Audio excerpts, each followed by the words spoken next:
Welcome everybody to our final session. Today we have Christina talking about living shorelines and what happens now that CEQ rigs are gone. Oh, yeah, you need that. You didn't drop the mic. So my original title was, Is the Court Bringing Sexy Back to NEPA? And of course that begs the question, was sexy ever there? But I figured if I called it this, nobody was going to show up. So this is basically what I'm talking about. So I'm here to talk to you about the National Environmental Policy Act, NEPA, and in particular, what has happened to NEPA reviews now that NEPA regulations are gone. And I'm going to explain these things in the context of a living shoreline project that I'm working on in Mississippi's Back Bay in Biloxi. And the dark line is our 12,000 linear foot living shoreline. And it's by Keesler Air Force Base, as well as some adjoining property. So first, some background law. The National Environmental Policy Act, it's a law that doesn't have very many words. It's from 1970, and it requires an environmental review before any federal agency action is made. So it applies to major federal actions significantly affecting the quality of the human environment. It requires agencies to produce a detailed statement showing the agency considered environmental effects, unavoidable adverse environmental impacts, a reasonable range of alternatives being the keystone of NEPA, and to make the detailed statement available to the public for comments. So that's what the law looked like in 1970 when it was introduced, and everything that I've underlined here was added in 2023 with some NEPA amendments. And you can see the amount of detail that was added in 2023. So from 1970 to 2023, nothing happened with NEPA's underlying law. Without all that detail, NEPA was pretty basic, very few words. And from 1970 to 1977, federal agencies and courts had to figure out what it all meant. Basically, NEPA is about a 2-page law. I've given you the meat here, but there isn't much more that you're missing. So based on those few words, agencies had to figure out certain things like, what do you mean by a detailed statement? And what are major federal actions?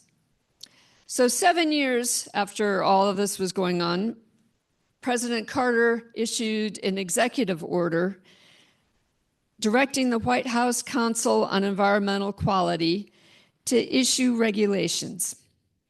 And the regulations were intended to be used by all federal agencies, although federal agencies also drafted their own.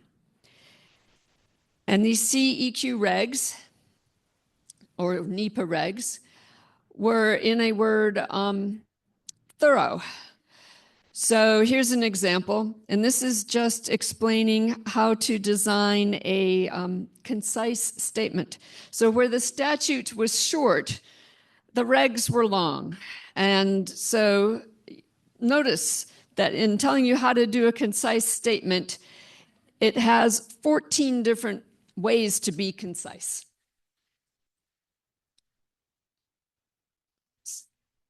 But despite this, agencies and courts figured out how to do it.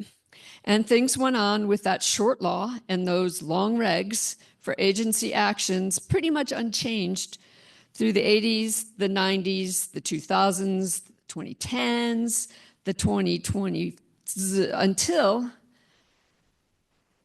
November 2024. And that's when a federal court brought sexy back.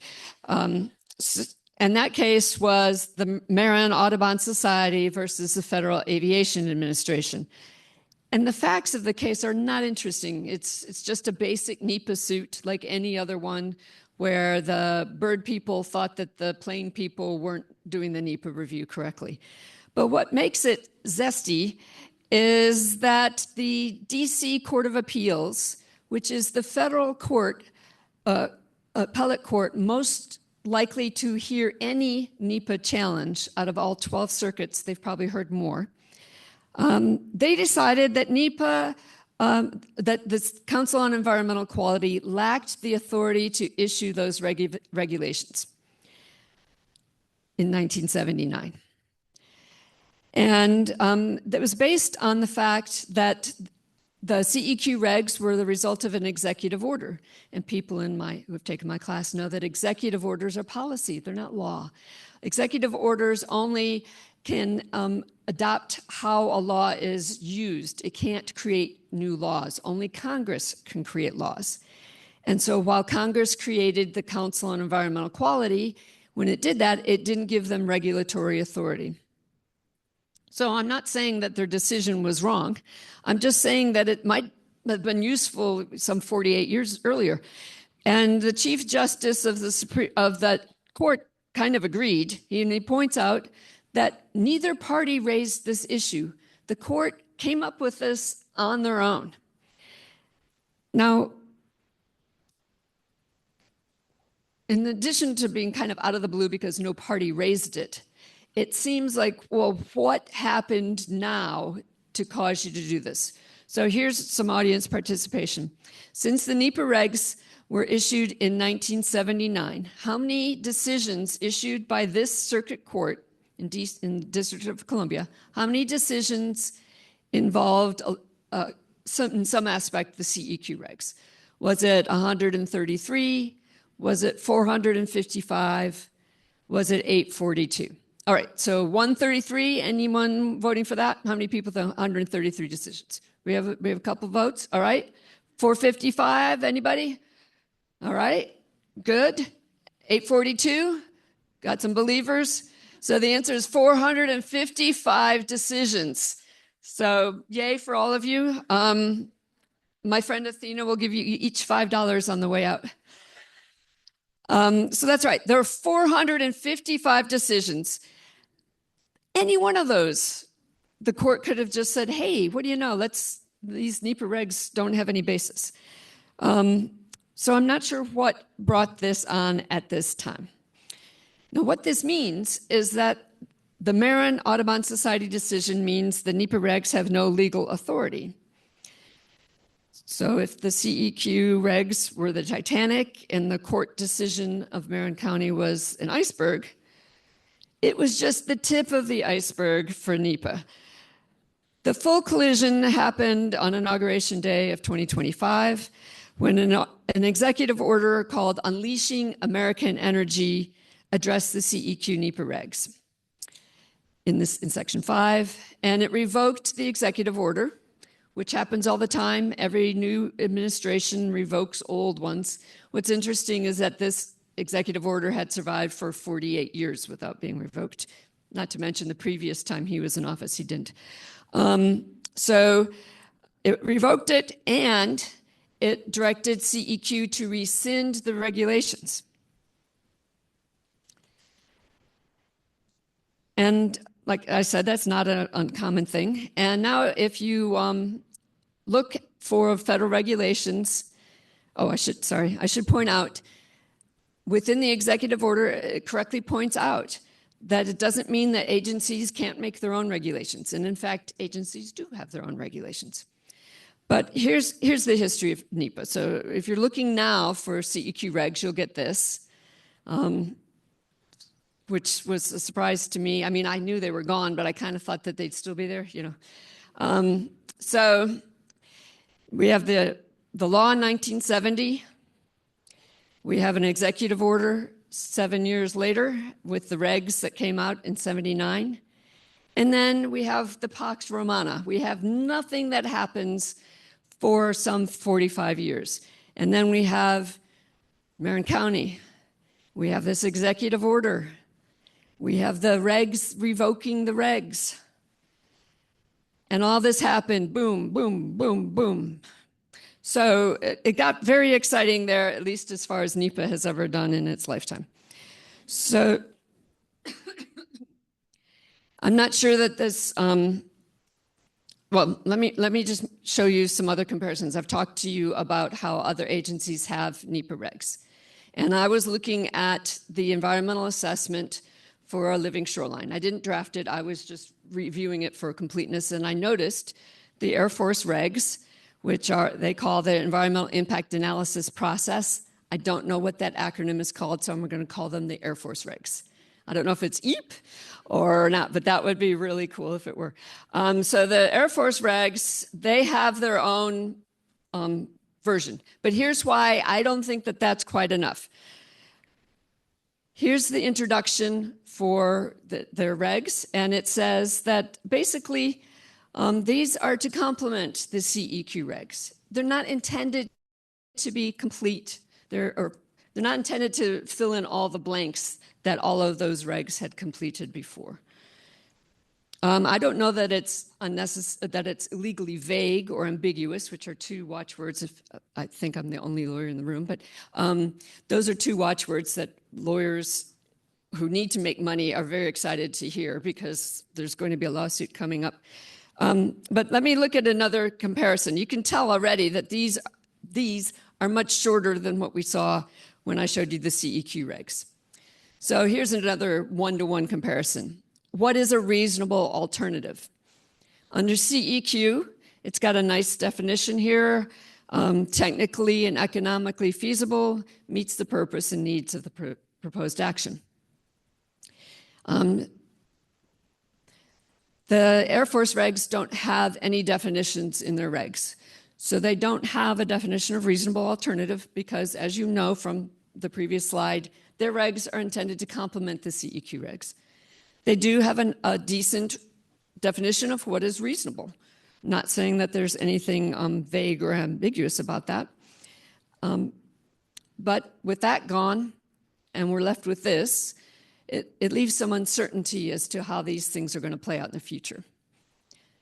But as I showed you in one of the beginning slides, in 2023, the NEPA regulations the NEPA statute built in to the statute words from the regulation.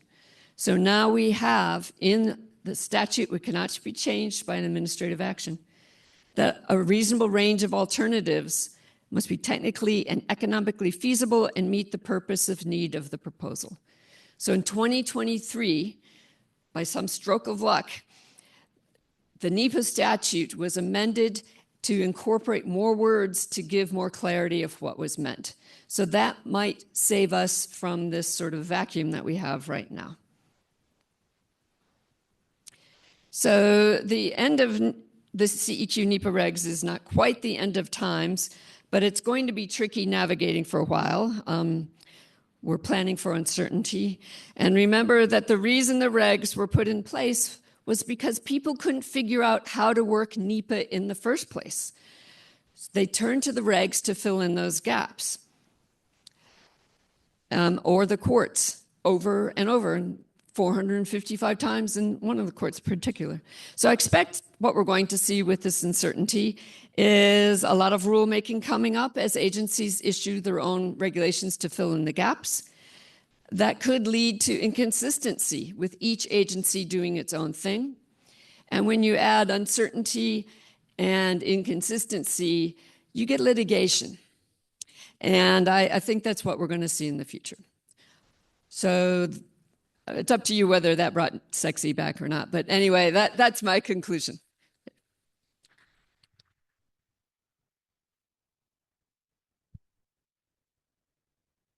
We do have a few minutes for questions.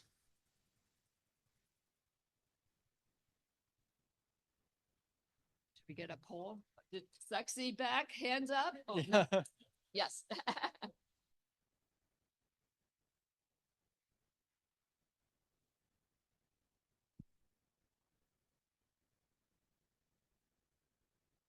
Right. So that's why I was looking at the EA to see what they did. And to repeat the question, what if you're doing a project? So first of all, the NEPA regs were formally revoked on April 11th. So if you were in the middle of a project and it was well underway, let's say an EA about a living shoreline, how do you adapt your project to what was existing. And so I wrote in some language into the EA. I don't know if it'll survive a close look, but saying that we're referring to the CEQ regs because they're the customary standard of practice, which is basically a contract term, but I think it'll work. It's been relied on by all agencies. People know what it means. And then I tried to cross-reference specific Air Force regs within the document. You should be able to piece these two things together, the regs from your agency with the CEQ regs as sort of being the, I would call it federal common law, but basically people say there is no such thing as federal common law. But that's kind of what this is now. It's the practice we've all followed and we all understand. All right, thank you. Next up, we have Lee Perry with Restoration for a Resilient Nueces River Delta. Yeah.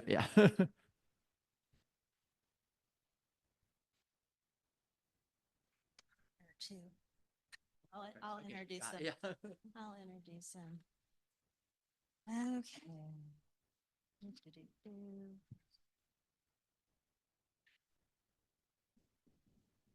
All right, I'm going to orient myself real quick, make sure I know what I'm doing. Okay.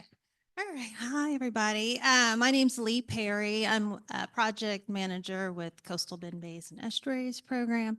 I'm here with my colleague, Erin Baxter, and we're going to talk a little bit about some of the restoration efforts that are occurring right now in the Nueces River Delta. So there's been a lot of work past and then moving into our future.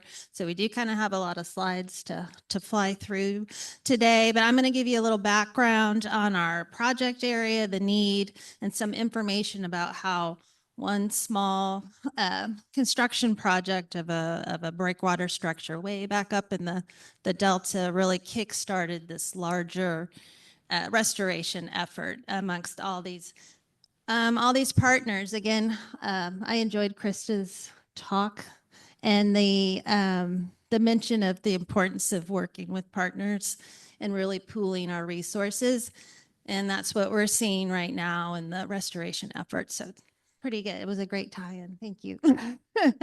And then in a couple minutes, I'll pass the mic over to Aaron, and he's going to speak to some of the current and future restoration and research efforts that are occurring right now. Okay. All right, so this is our project area. I think everybody in the room is familiar with Nueces Bay. Of course, the river delta is right here. Nueces Bay is an extremely shallow bay system. It's an average depth of 2.3 feet. And we have a really strong wind, southeast wind that predominates, and especially in the spring and the summertime. And it creates these just these waves that just hammer the shoreline of the Nueces Delta. All right, and if we zoom in a little bit closer to the project site, you'll notice this yellow polygon here. And that's where we built those original breakwater structures that I just mentioned back in 2023. And the red polygon area outlines property that is owned and conserved by the estuary program. We collectively call that land the Nueces Delta Preserve, and it equals about 11,500 acres. Of course, we all know the importance of an estuary and a delta. It's a very environmentally important area. We have numerous species that, of course, use this land as their foraging, breeding, nursery, workery grounds. And the Delta Preserve is home to 25 state and federally listed endangered species. So really important, like I said, environmentally important area. And all the photos there were taken at the Nueces Delta Preserve. So pretty neat place if you ever get a chance to get out there. Why isn't this going forward? It'll go back. It's not going forward. Help, help. Or do I have to do it manually? Okay. No, that's fine. Thank you. My clicker's not working. Okay. So this slide really shows the project need. You can see the blue lines on each of the images here. That is where we built those breakwater structures in 2023. And if you just look at compare the two images, you can see just how much the marsh complex has broken up over the last 70, 75 years. And again, this is all due to those wind-driven waves just pounding the shoreline there. We have subsidence issues, sea level rise, and of course, there's a major lack of sediment being put back into that system. So you see just all these open water areas now. And there's been a few studies over the last 20 years or so looking at that erosion rate along the Delta shoreline. The latest one was a study in 2019 that came out. Ken Dutton actually worked on this study for the Texas Water Development Board, and he compared 2005 and 2016 imagery of the Nueces River Delta, and he found that we were losing that shoreline at a rate of 14.8 feet per year. So really shocking. We were really surprised when that one came out, and we knew we really needed to light a fire under our feet and get some stuff done. So this is a beautiful picture of our rock breakwater structure during construction in 2023.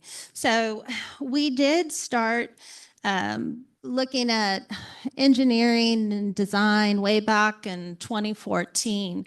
But, you know, this takes a lot of time and takes a lot of money. And we didn't get our construction funds until 2020. We had National Fish and Wildlife Foundation gave us some funds. And a few years later, the Texas General Land Office came in and really helped us out by giving us that final piece of funding we needed to go to construction. It was about a 3-month construction time in shallow water. I could talk probably for 15 minutes easy on lessons learned and the ins and outs of that, but I don't have time. And the breakwater length, I will point out, was 3,600 linear feet, so about 3/4 of a mile in length. And let's see. All right, so you know how I mentioned that breakwater project really kick-started a larger effort. So back in February of 2022, the U.S. Army Corps of Engineers came to the estuary program, and they were trying to figure out what they were going to do with 5 million cubic yards of new work material. This material was coming from the widening and deepening of the Corpus Christi ship channel, the inner harbor portion of it. So this last section that they were working on, and they really wanted to use that material beneficially. So we're like, hey, we are going to be building a breakwater structure in the Delta, and maybe you could put some material there or back into the Delta. And we kind of said it just, you know, almost jokingly, thinking this is what we've wished for years, but it's going to be a huge effort, a huge expense. We didn't know, we just didn't think anybody would ever take us up on our our wish, but they did. They loved the idea, and they worked with us. We sat in many meetings with the Army Corps and the different agencies, and we came up with this this idea of placing some of the material in these open water areas and then back behind the breakwater structures. So as a reminder, the blue line is the breakwater structures we built in 2023. And then this red line represents an additional 2,000 linear feet that the Army Corps built for us. So out of those conversations, they decided they would build some more breakwater. So it was wonderful. We didn't expect that one either. So it was pretty cool. And originally we had wanted to put some material back in these open water areas, but that didn't work out for various reasons. I don't think they had quite as much material as they were hoping for, and it's pretty hard. Would have taken some more money to get back up in the Delta. But at the end of the day, the Nueces Delta received a total of 1.6 million cubic yards of material, badly needed. So we're very excited about that. The Elbow Marsh received the bulk of it. It received 1 million cubic yards last spring. So it's been sitting for about a year now.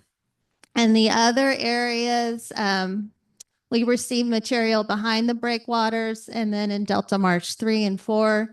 And those received material just this winter. So the Army Corps is done with their BU project back there, but now our work is just beginning.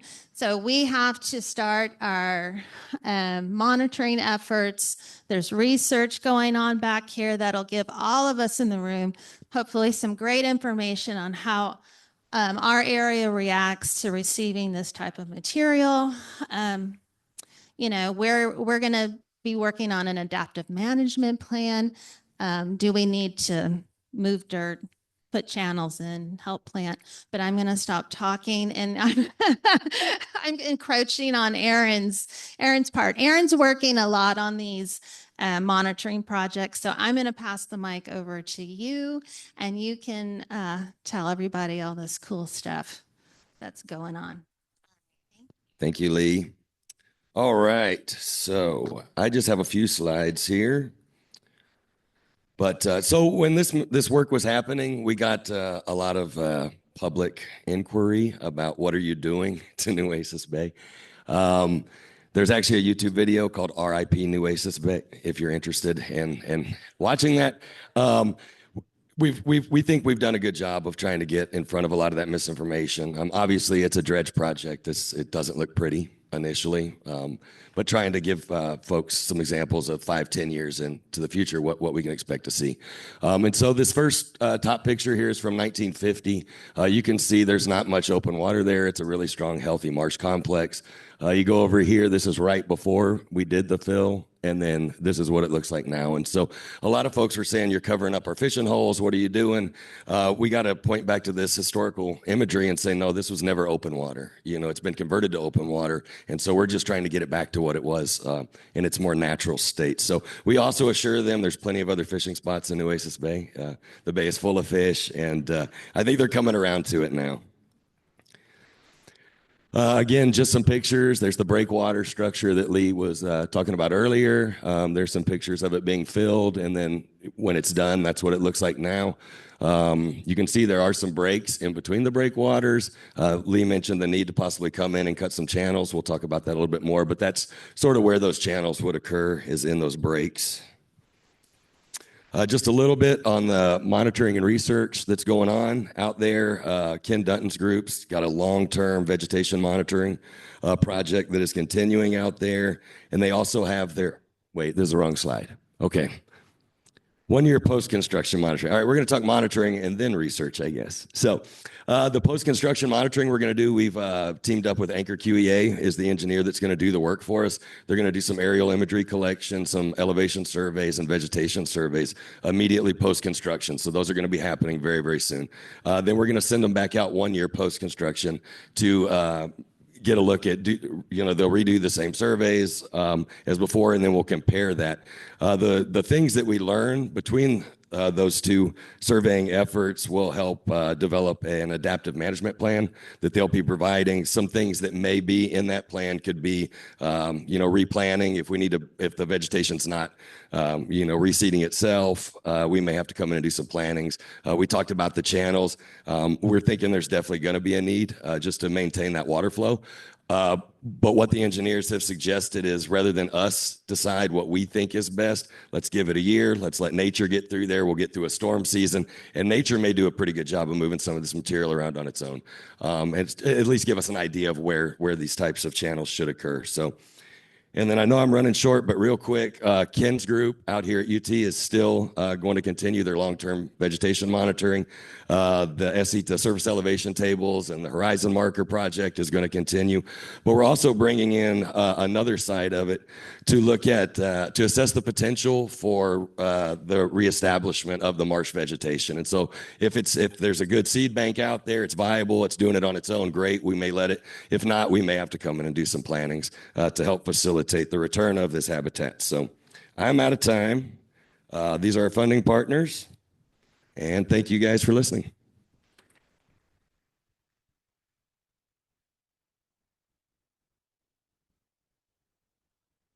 We don't have any time for questions, but thank you. Yeah. Well timed.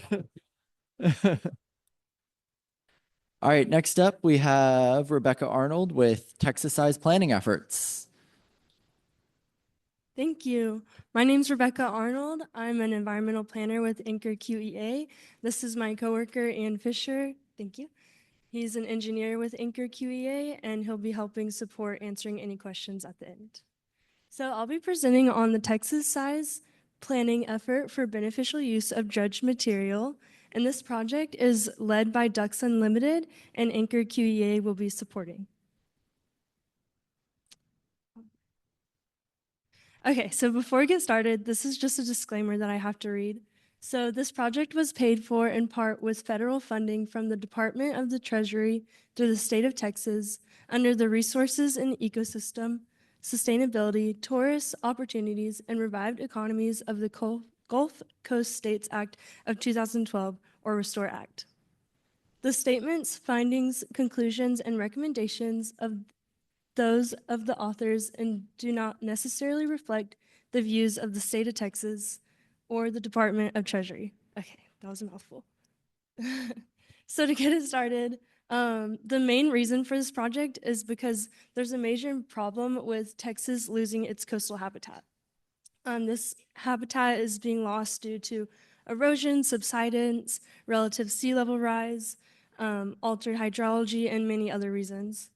And so another big part of this project is that the United States Army Corps of Engineers is annually dredging 30 million cubic yards of material, and this material is being placed in upland confined disposal facilities, dredge material placement areas, and ocean disposals.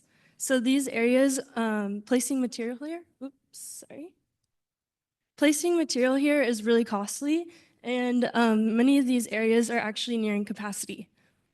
And the sediment being placed in these areas, it's leaving the natural system. And so another big part of this effort is that having successful beneficial use of dredge material projects, it requires a lot of effort. The main issue is that it requires a lot of time.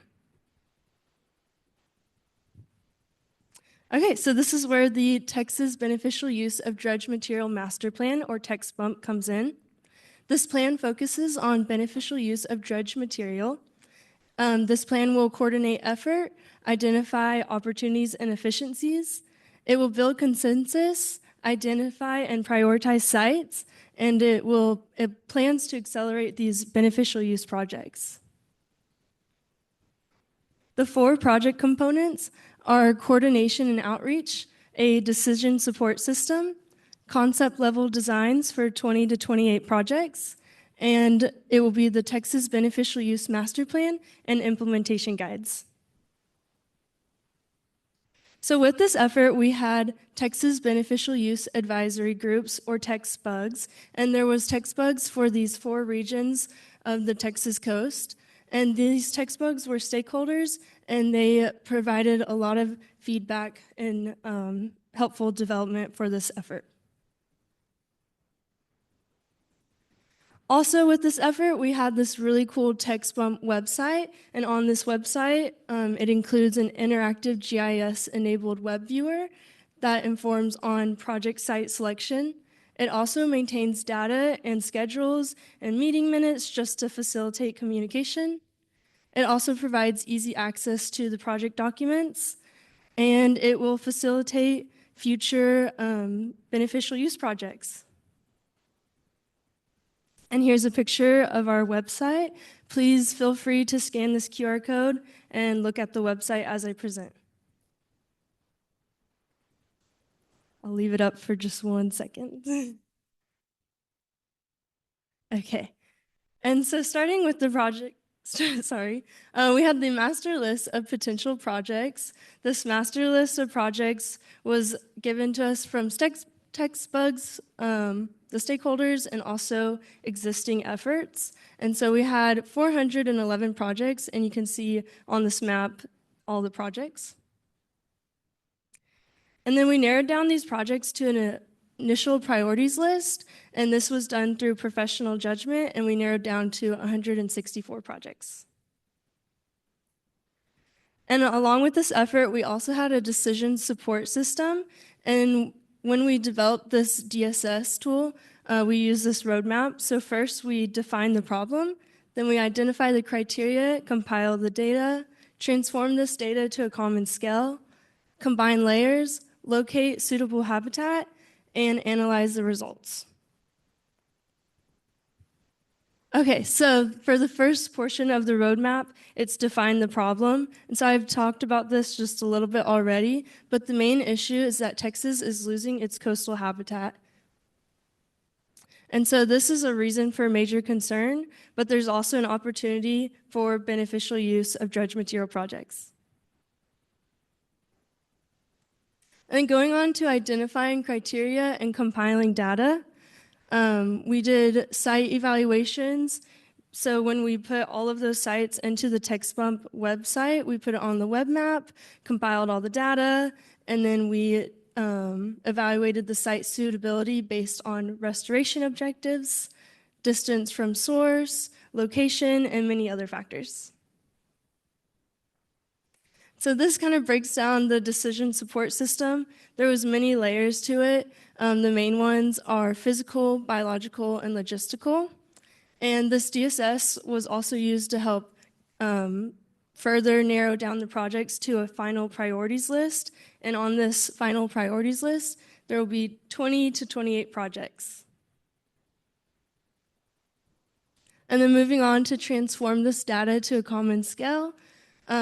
So when we scored all the projects in the TextBump website, we use these three methods. First, there's exclusionary criteria, and this is a simple suitable or not suitable classification. And then we have threshold criteria. This is a continuous range of values based on where those project sites are located on the map. And then we took the threshold criteria and multiplied it by the weights. And the weights are based on the characteristics. And the characteristics are weighted based on relative importance.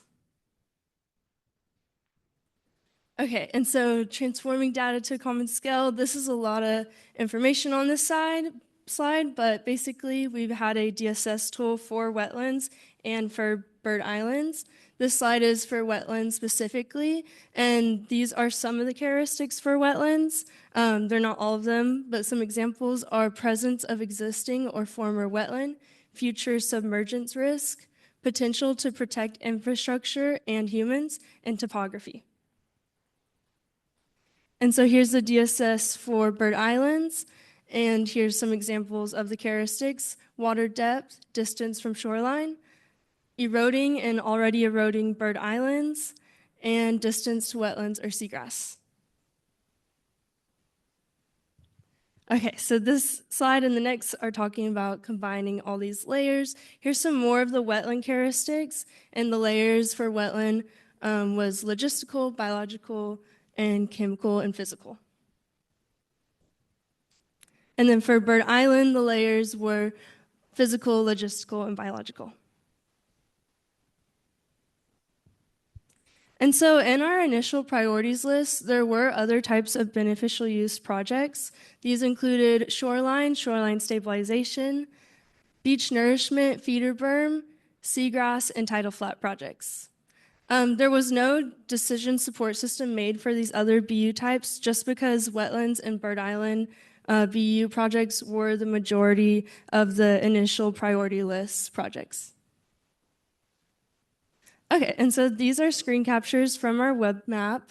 On the left, you can see a wetland habitat suitability map, and on the right is the Bird Island habitat suitability map.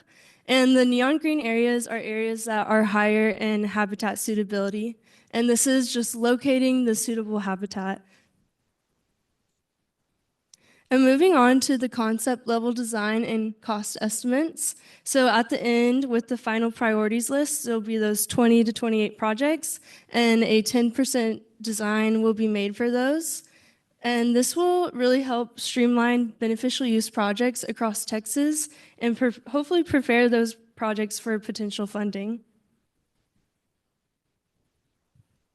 And so this is the Bump Plan, Texas Beneficial Use Master Plan, and it will be made available once the plan is complete, and the plan will be a summary of the whole effort. And there will also be implementation guides made available. These are really cool. They will be a basic how-to for beneficial use projects, and they'll also be region-specific for those 4 regions across the Texas coast. And once this text bump project is complete, the text bump website will be handed off to the Army Corps, and they will continue to hopefully streamline those BU projects. Thank you so much, and please check out the text bump website.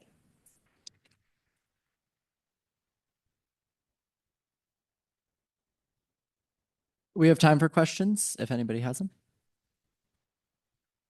Oh, yes. Yes, thank you.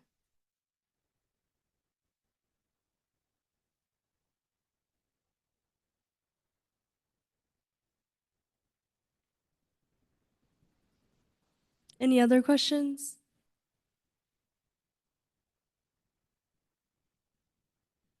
Thank you. Thank you. Yep.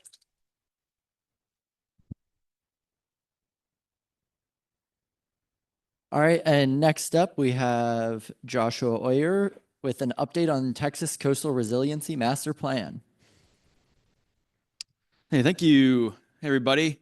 Just to reiterate, my name is Josh Oyer. Let's see, I think I might have they just passed this right here. No, I have a slide deck up there. Oh, no, I saw it in your folder. Yeah. It's number 5. I don't think it has GLO on the title. Yeah, right there. Yeah, uploaded them late. Sorry. Okay, cool. So yeah, good to see y'all. Happy to be closing out the conference today. I'm Josh Oyer. I'm with the Texas General Land Office, Coastal Protection Division. I'm based out of Austin, but I'm down here along the coast probably just as much as I am in Austin. So get to meet with a lot of project partners and just do a lot of project site visits and everything. If you haven't heard of the Texas Coastal Resiliency Master Plan, you probably have heard at least mentioned quite a bit this conference. And then there's been a couple handfuls of projects actually that have been prioritized in our plan that have been presented on. So you at least heard it mentioned quite a bit in this conference. So yeah, I work in Austin with a small coastal planning team. And the Texas General Land Office is, of course, you all that live here along the coast probably know about our role along the coast. But the further and further you get away from the coast, the less people know about our role here along the coast. We are, of course, the agency that manages and stewards the Texas coastal lands and the submerged lands. And with the Texas Coastal Resiliency Master Plan, many of you all are very familiar with this plan. Some of y'all maybe need a reminder, and some of y'all are maybe it's news to you. The role of this plan in that it is the the GLO's state-led, ongoing and iterative planning process to build resiliency and protection to our human communities, our wildlife habitats, our infrastructure, and our economic security. The plan does this through advocating for a multiple lines of defense approach that offers a range of strategies, including nature-based solutions, infrastructure improvement ideas, and programmatic improvements. And we go a little bit further than a high strategic level, and we recommend a list of Tier 1 projects that are programs that the GLO use directly to inform some of our funding decisions. But we find these Tier 1 projects, partners get a lot of benefit from visibility in our plan in seeking external and competitive funding outside of the GLO. And so we're currently working on the 2028 iteration of the plan, and that's one of the main reasons I wanted to come and plug what's going on. We're kind of restarting that planning process next month with some virtual technical advisory committee meetings. But we're working off the 2023 iteration of the plan that was released a couple years ago, and that builds on the progress and the momentum from the 2017 and 2019 plans. And so, the idea, of course, through an iterative process is continue to adapt the priorities in the plan with what's going on along the coast and the evolving wishes and views of our stakeholders. But largely, we use the plan as a communication device and a platform to speak to the value of investing in the coast, the vulnerabilities confronting the coastal area, and then to promote some of the ideas we need to capitalize on in the near term. So when I mentioned the multiple lines of defense approach, this has been presented on already today. I'm sure this is not anything that's brand new to many of you all. But basically, this graphic depicts, of course, with the Gulf being all the way to the far right side, how the natural features along the coast serve as our first, second, third lines of defense. These natural features not only provide buffers from erosion and coastal storms and other hazards, but provide valuable ecosystem services that our society benefits from as well. And then these multiple lines of defense serve as buffers so that a lot of the maybe hardened infrastructure, such as levees, flood walls, drainage improvements, don't have to be as robust, right? And so due to the nature of our funding in the Coastal Division at the GLO, we focus especially on the right side of the graphic. And we look to some of our other partners at the state level and at the local level to focus more on the left side of that graphic. And so in this way, we're working very much complementary with a lot of other agency efforts and a lot of other funding opportunities. So this graphic here is depicting how in the green, that's the Texas coastal zone in the area that the Coastal Resiliency Master Plan covers, the entire coast. So we're very much working in a complementary fashion with the Texas Coastal Project, or Coastal Texas Project, excuse me. That's, of course, authorized through the Army Corps of Engineers. A lot of these mega projects are waiting for funding from Congress, but some projects are making some movement, such as the Boggy Cut Island Stabilization Project that you heard presented on yesterday. And we're working to bring the coastal perspective into some of the inland, kind of more riverine flooding initiatives going on through our Disaster Recovery Division, which is separate from the Coastal Division, as well as through the Water Development Board's new regional flood planning and state flood planning process. And then, of course, we are working very much to use our platform to communicate with our other funding partners, funds that have come through as a result of the Deepwater Horizon oil spill. And so when our Coastal Resiliency Master Plan first started getting started, the early work leading into the 2017 plan, the Coastal Texas Project didn't even have their first draft feasibility report out. The Water Development Board did not have a state flood plan process or a division devoted to that. And a lot of the funding coming through the Deepwater Horizon oil spill wasn't being deployed yet. So our process was very much being leveraged into informing some of the early development of some of these other programs. Well, I guess I also want to note that moving forward, the idea with the Resiliency Master Plan is we'll continue every 4 to 5 years in an iterative process, and we hope to continue to be able to provide insights in project needs that can potentially be developed into federal projects in the future. So when you look at the vulnerabilities that our planning process specifically targets, they're categorized into land change, flooding, and degraded water resources. And we're particularly interested in looking at the interconnectedness of the Texas coastal zone in the way that our human activities interact with natural processes, how the change in one vulnerability or the increase in one vulnerability can lead to a change or an increase in another, right? And we have the coast split up into regions. I think you've seen our map kind of referred to multiple times. And we're assessing these vulnerabilities at every iteration of the plan. So trying to see how they've changed and how interventions that have been implemented have potentially been successful and continuing to learn from the design and the evolution of some of these concepts. So projects, well, we directly evaluate all the projects that get prioritized in the plan in their ability to alleviate more than one vulnerability. They get scored by stakeholders in their ability to work against or counteract different vulnerabilities. So projects that have more than one goal or serve more than one benefit perform very well in our process. But we're not only looking at vulnerability at the current state of affairs, we're looking into the future. We're working with Dr. James Jabot and his team at the Hart Research Institute to do some landscape change modeling, projecting how relative sea level rise into the year 2100 will change our landscapes, where we tend to see open water conversion, marsh migration, other landscape changes that are going to, of course, remove some of those buffers from storm surge and perpetuate storm surge farther inland. And so we're really doing this type of modeling to justify funding some of these multiple lines of defense approach and really tell the story of how these natural features are very valuable to society in ways other than for habitat benefits.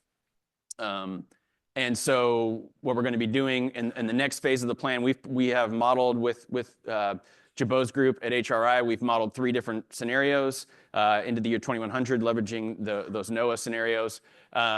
And so we're going to be kind of biting off what we can choose, so to speak, and looking at not out into the year 2100, but just where are the impacts going to be soonest hitting us in the next generation, 30 to 40 years, and starting to focus the next plan on the most immediate impacts coming. So we're very much stakeholder driven with this process. We have a technical advisory committee that is very inclusive.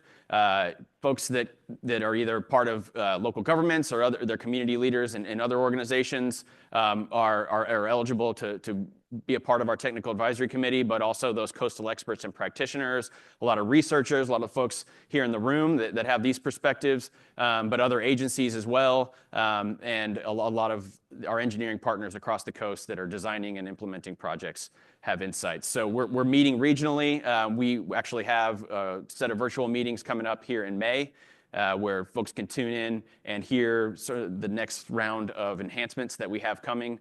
Some of the technical tasks we're working on with our consulting team that also includes AECOM. And we're looking forward to that and kickstarting the next planning process. So if you take all 121 Tier 1 projects from the 2023 plan, you total them up, it's $1.87 billion. Of course, we're not going to be able to fund all the projects in the next planning cycle. Of course, you all know it takes many years to develop these projects, and just getting a permit alone can take, it's getting towards a year in many cases now. So you can see on the right side there the funding sources that we're working with at the GLO. This makes a dent in the projects, and we're seeing more and more projects every year getting implemented and furthered by our funding and getting completed. Have a whole round of new projects that have been completed, so that's really encouraging. So we have our KEPR program, that's our state-funded erosion program. Luckily, through the 2019 legislative session, there was a dedicated funding source through hotel occupancy taxes dedicated to the KEPR program that took the funding from $14 million every biennium, which is next to nothing these days, up to $54 million last biennium. So a huge increase there. So that's a big success that we're very happy about. We get a fairly small portion of CMP funding through NOAA at $2 million annually, but the GOMESA funds are the big pot of funds that come to us, shared by the Bureau of Offshore Energy Management, And those vary depending on the oil and gas and energy development out in the Gulf beyond state waters.